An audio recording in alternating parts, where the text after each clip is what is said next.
A lot of this isn't going to make sense to you, and I'm sorry about that. I'm just going to start at the beginning, with the house.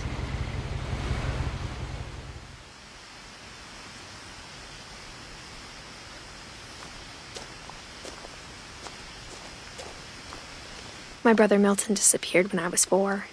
It was like the house just swallowed him up. Someone had put up a chain-link fence, but it looked like I wasn't the first person to hop it.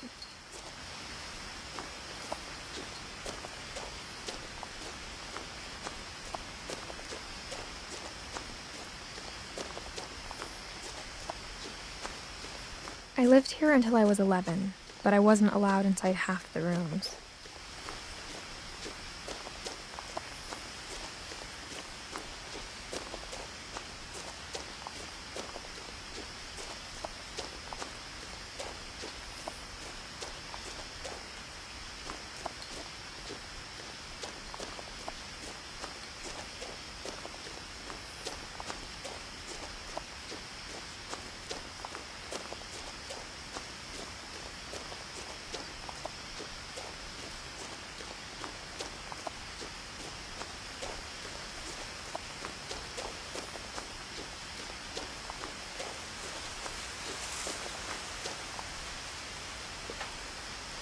Inside the mailbox were bills from 7 years ago, marked urgent, open immediately.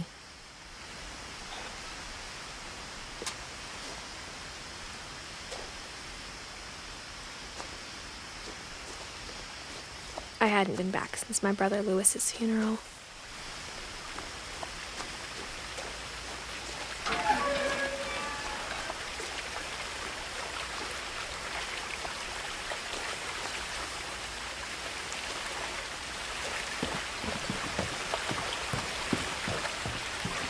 In her will, my mother left me a key but didn't tell me what it unlocked.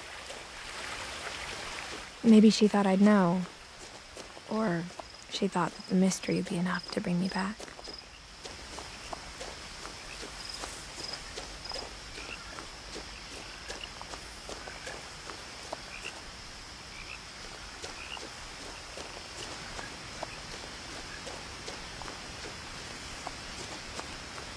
No one had driven this way in a long time, but I saw a few hoof prints.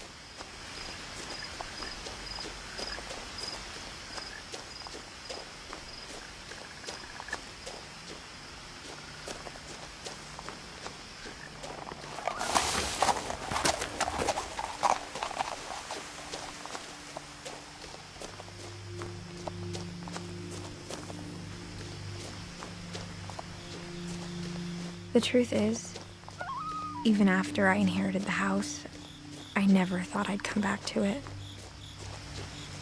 But now I had questions about my family that only the house knew the answers to.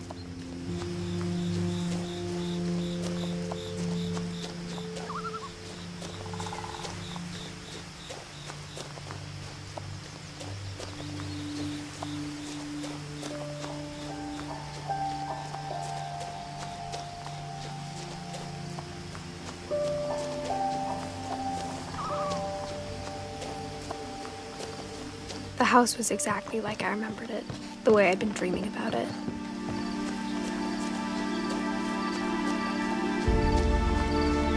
As a child, the house made me uncomfortable in a way I couldn't put into words. Now, as a 17-year-old, I knew exactly what those words were. I was afraid of the house.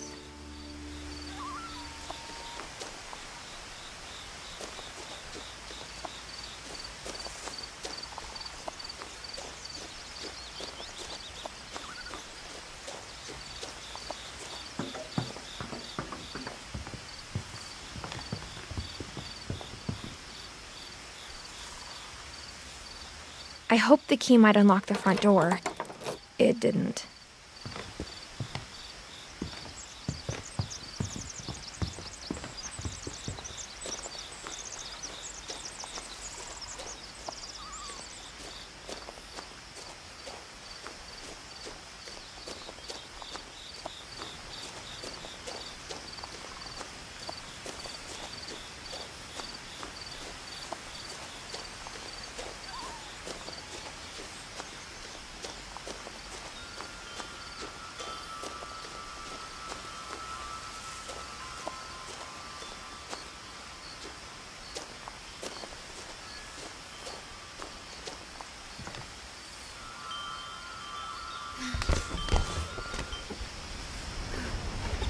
Crawling through the doggy door used to be a lot easier when I was 11.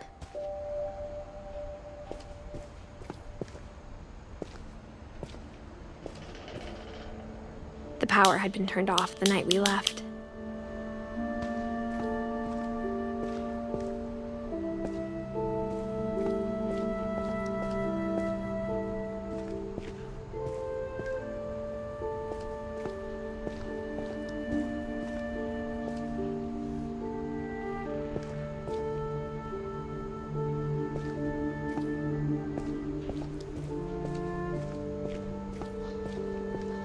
For the first time in years,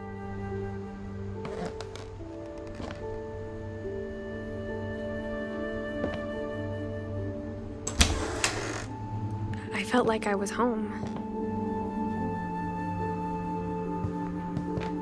But instead of a family, there were just memories of one.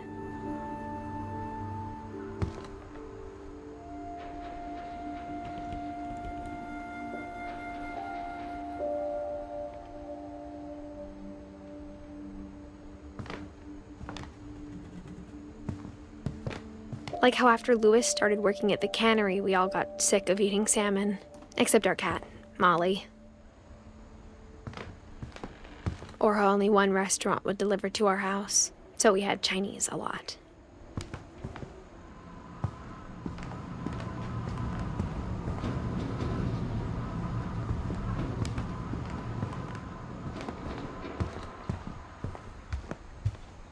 The table was still a wreck from the night we left.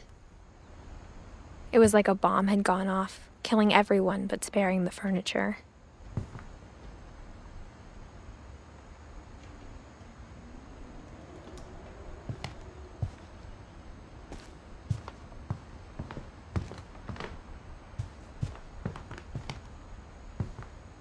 My mom was the only one of us who could imagine Great-Grandma Edie living in a nursing home.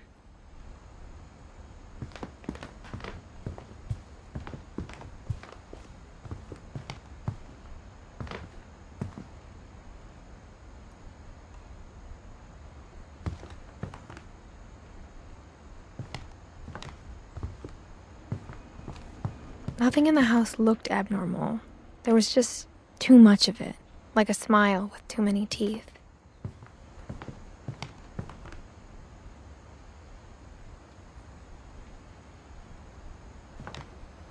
Even the fireplace had a story. Edie told me the bricks came from the original house, after it sank.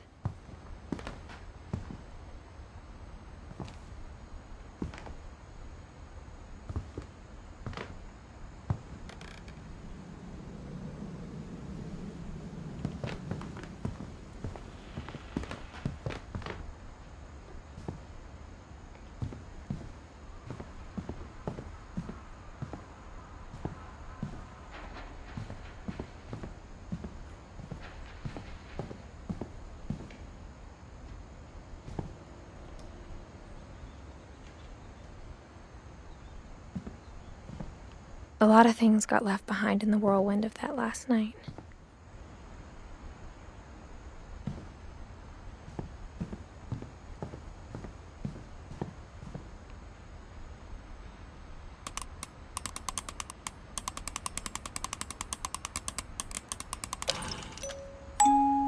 Great-Grandpa Sven built a music box for Barbara, along with the rest of the house.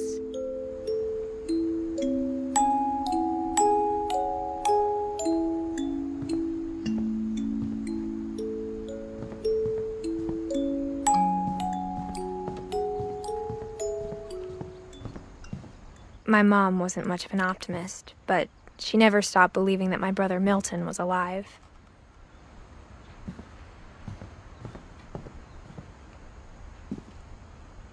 After Milton disappeared, Mom sealed up all the bedrooms. Then Edie retaliated and drilled peepholes.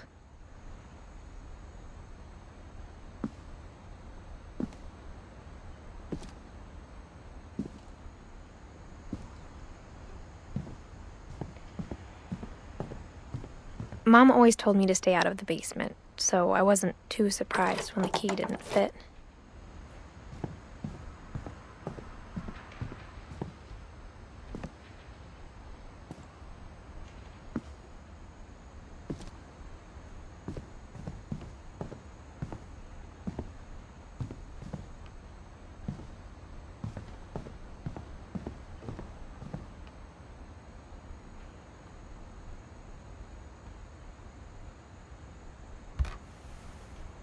Molly always seemed like a girl I could imagine being friends with, if she hadn't died in 1947.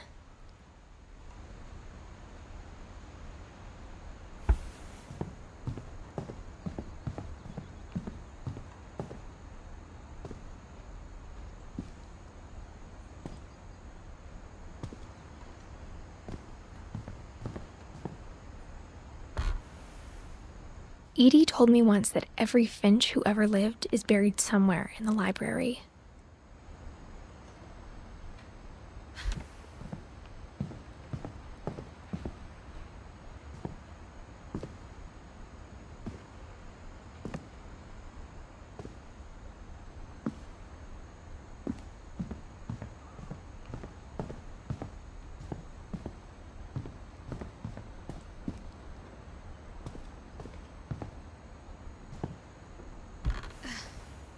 Barbara was a child star for 2 years, until America grew out of it.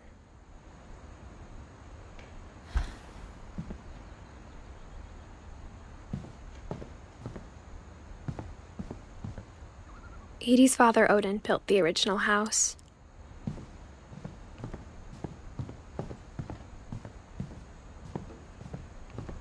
Whenever people ask me about my family, the first thing they always want to know about is Barbara.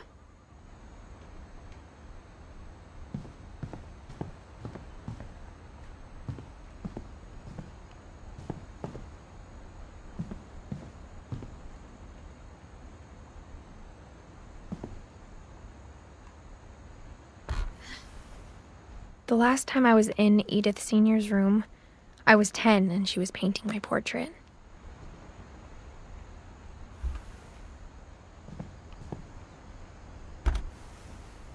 My Grandpa Sam spent 7 years sharing a room with his dead brother, Calvin.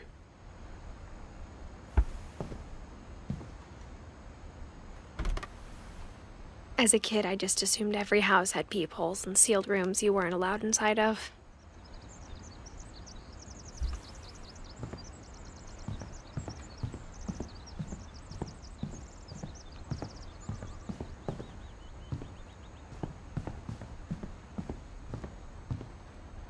I spent a lot of time playing in Great Uncle Walter's room.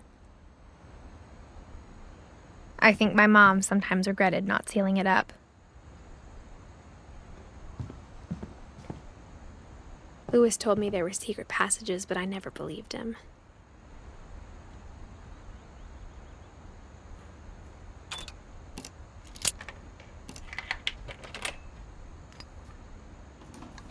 Turns out, my mom was really good at keeping secrets. Now it was time to find out what my mom had been afraid of.